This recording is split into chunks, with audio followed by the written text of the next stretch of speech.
Bismillahirrahmanirrahim. Assalamualaikum warahmatullahi wabarakatuh. Perkenalkan, nama saya Siti Hajaratul Aini dengan NIM 2003015000081 kelas B dengan mata kuliah Pendidikan Kebugaran Jasmani. Pada video kali ini dengan tugas kedua, saya akan menjelaskan tentang teori daya tahan tubuh. Langsung saja. Yang pertama, bagian A, teori kajian. Ada hakikat daya tahan tubuh. Daya tahan atau ketahanan tubuh merupakan kemampuan kerja otot menggunakan durasi waktu tertentu dengan menggunakan sistem energi khusus. Kemampuan daya tahan aerobik untuk memanfaatkan energi selama latihan atau beraktivitas. Daya tahan selalu berkaitan dengan durasi dan intensitas kerja. Semakin lama waktu latihan dan semakin tinggi intensitas aktivitas yang dilakukan oleh seorang olahragawan, berarti dia memiliki daya tahan yang baik. Daya tahan dalam dunia olahraga merupakan kemampuan yang dimiliki oleh jaringan otot dalam tubuh selama beraktivitas yang memanfaatkan kemampuan daya tahan untuk mencegah kelelahan selama aktivitas tubuh sedang berlangsung. Daya tahan sangat berkaitan dengan lamanya aktivitas yang dilakukan, yakni semakin tinggi aktivitas seseorang, maka semakin meningkat juga kemampuan sistem kerja otot setiap olahragawan. Oleh karena itu, kemampuan daya tahan yang baik sangat penting untuk dimiliki oleh setiap olahragawan. Penyusunan program latihan harus disesuaikan dengan kemampuan yang dilatih agar kemampuan tersebut meningkat, dan penyusunan tersebut tidak lepas dari adanya tujuan dari program latihan. Selanjutnya, daya tahan tubuh dengan anaerobik. Yang pertama, daya tahan anaerobik. Daya tahan anaerobik adalah melakukan sebuah gerakan yang maksimal sampai waktu tertentu sehingga paru-paru tidak mampu memasukkan oksigen ke otot tubuh manusia yang dibutuhkan. Jadi, tubuh melakukan gerakan tanpa adanya oksigen yang dilakukan dalam tempo yang cukup singkat. Selama hal ini, tubuh akan menghasilkan sebuah asam laktat yang merupakan alasan mengapa tubuh merasa lelah. Besarnya tuntunan atau keperluan oksigen yang akan terwujud sebagian beratnya beban atau intensitas aktivitas kerja yang sedang dilakukan. Kemampuan anaerobik ini sering dimanfaatkan oleh atlet dalam melakukan kekuatan, kecepatan, dan untuk membangun massa otot. Yang bagian B, sistem energi anaerobik alaktik. Kemampuan anaerobik alaktik adalah kemampuan tubuh di mana mekanisme penyediaan energi untuk mewujudkan gerak eksplosif yang tidak tergantung pada kebutuhan O2, dan gerakannya hanya dapat berlangsung dalam beberapa detik saja, serta hasil pembakaran energinya tidak menghasilkan asam laktat. Sistem energi anaerobik alaktik menggunakan sistem energi ATP-PC, artinya adenosine triphosphate bekerja bersama-sama dengan kreatin fosfat dalam meningkatkan kinerja sistem energinya. Sistem ATP-PC ini tidak hanya bisa berlangsung dalam kurun waktu yang singkat, tidak lebih dari 10 detik.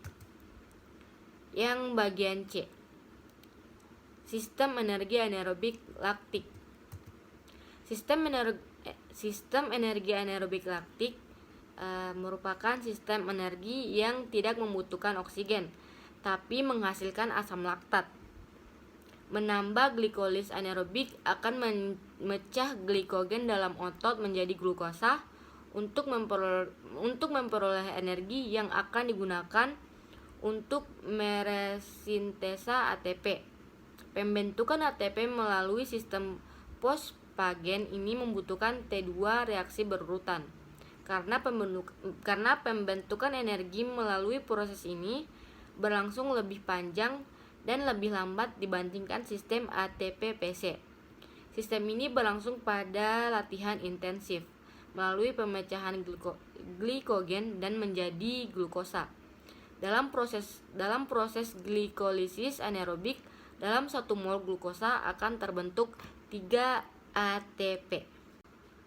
Dapat disimpulkan bahwa sistem energi anaerobik laktik adalah tidak memerlukan adanya oksidasi atau oksigen, sehingga sistem ini memanfaatkan penumpukan asam laktat yang diubah menjadi asam pirufat dan diubah menjadi glukosa, dan selanjutnya dapat dijadikan energi aktivitas kembali. Olahraga yang membutuhkan intensitas tinggi sangat membutuhkan kemampuan anaerobik guna menopang permainan atlet yang sedang bertanding di lapangan.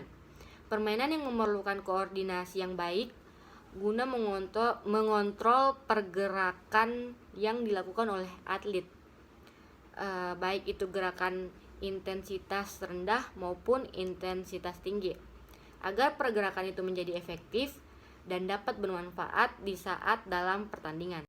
Yang kedua, indeks kelelahan. Kelelahan adalah sebagian menurunnya kondisi kapasitas kerja yang disebabkan oleh seseorang saat melakukan aktivitas. Faktor penyebab kelelahan sangat kompleks.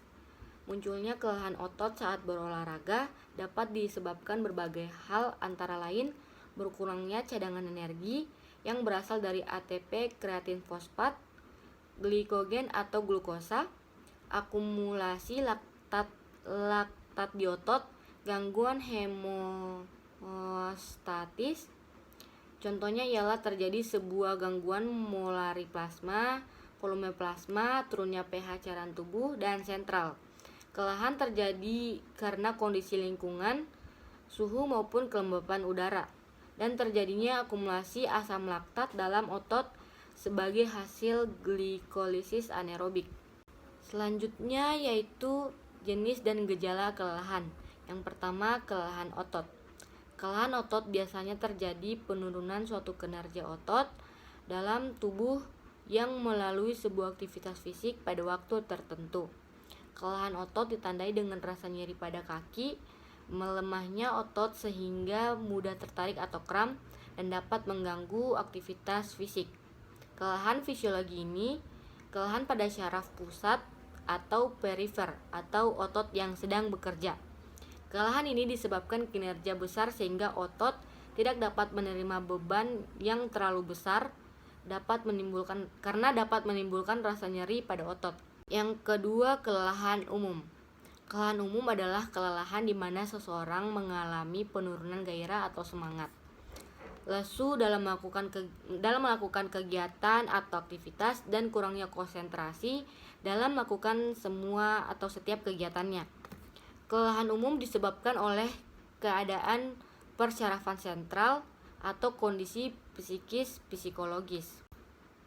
Ada berbagai cara untuk mengetahui indeks kelelahan.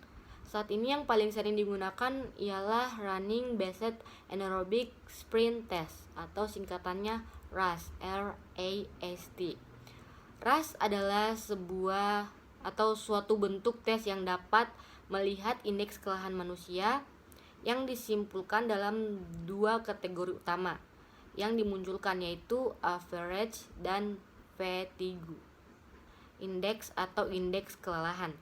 Untuk mengetahui indeks kelelahan, yang digunakan adalah fatigue atau indeks kelelahan. Bagian C ada hakikat metode. Metode latihan pada dasarnya merupakan suatu cara yang digunakan oleh pelatih dalam pelaksanaan latihan agar dapat berjalan dengan baik dan tujuan latihan dapat tercapai. Menurut Sandy Suhendro pada tahun 2007, metode latihan adalah suatu cara sistematis dan terencana yang berfungsi sebagai alat untuk meningkatkan fungsi psikologis, fisiologis, dan keterampilan gerak agar memiliki keterampilan yang lebih baik pada suatu penampilan khusus. Berdasarkan pengertian tadi, bahwa metode latihan merupakan cara untuk digunakan seorang pelatih yang berfungsi sebagai alat untuk meningkatkan kemampuan dan keterampilan atlet yang sedang dilatih. Yang terakhir ada hakikat latihan. Latihan adalah proses yang menuju pada peningkatan kemampuan yang berisikan teori, dan praktek yang dilakukan secara sistematis, teratur, terukur, dan secara berulang-ulang dengan melibatkan aspek fisik, fisiologis, mental, teknik, dan taktik yang disusun dan dilakukan perencanaan latihan atau program latihan serta kontrol terhadap proses latihan. Itulah dia yang bisa saya jelaskan pada materi teori daya tahan. Semoga bisa dimengerti. Saya akhiri. Wassalamualaikum warahmatullahi wabarakatuh.